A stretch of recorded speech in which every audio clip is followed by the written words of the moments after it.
Heute gibt es eine neue Baustelle. Ich möchte die Fernbedienung für das Bugstrahlruder nachrüsten und das Ganze auf Funk umstellen. Das Ganze macht es sicherer, wenn man hinten steht an der Keimmauer, zum Beispiel in der Schleuse, und kann dann mal eben das Bugstrahlruder betätigen, um den Bug wieder an die Wand zu kriegen. Besonders bei Wind ist das ganz gut. Ja, am Sonntag bestellt bei SVB, Dienstag gekommen, und es ist immer wieder wie Weihnachten, wenn man so ein Päckchen kriegt und schaut, was drin ist. Wir haben einmal hier die Fernsteuerung, das Empfangsmodul mit Antenne. Da muss ich sagen, das ist riesig groß, und das ins Boot einzubauen ist natürlich schon blöd, wenn man so viel Platz braucht. Und wenn man denkt, dass es heute Computer gibt, die eine Zigarettenschachtelgröße haben, dann ist das schon ein Witz, wie groß und schwer das Teil auch ist. Dazu gibt es zwei Kabel, um die anzuschließen. Einmal Bugstrahlruder und einmal Heckstrahlruder, wenn man es denn hat. Das Kabel ist natürlich lächerlich kurz. Ich habe jetzt zwei Möglichkeiten. Entweder ich schaffe es, den Empfänger nah am Stick vom Bugstrahlruder einzubauen, oder ich muss das hier aufschneiden und entsprechend verlängern. Wir werden schauen, wie das funktioniert. Dazu gibt es noch die entsprechende Fernsteuerung. Die ist ausgelegt für Bug- und Heckstrahlruder. Alles, was man braucht, ist dabei. Noch ein kleiner Gurt für die Fernsteuerung, dass man die um die Hand wickeln kann. So, dann schauen wir mal, ob wir das Ganze eingebaut kriegen. Hier hinten befindet sich der Stick für das Bugstrahlruder. Man sieht, hier ist auch schon der Anschluss für das entsprechende Kabel. Ich könnte das jetzt hier unter der Wand befestigen, dann sollte das kurze Kabel auch reichen. Mal schauen, ob wir das so hinkriegen.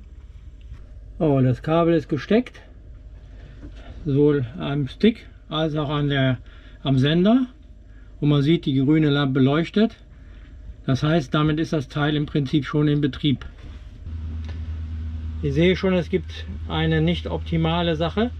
Der Boat Thruster ist noch aus und die Lampe leuchtet trotzdem am Empfänger. Das heißt, der hat immer Strom, auch wenn wir nicht da sind, und würde uns im Winter quasi die Batterien leer ziehen.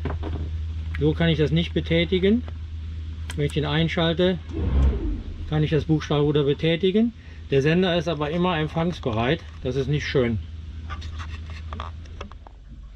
Ich habe die Batterie in die Fernsteuerung eingebaut. Und wenn man jetzt 2 Sekunden lang drückt, ist die Fernsteuerung an. So, jetzt schauen wir mal, ob das Bugstrahlruder reagiert. Funktioniert. Allerdings hat man doch eine leichte Zeitverzögerung drin.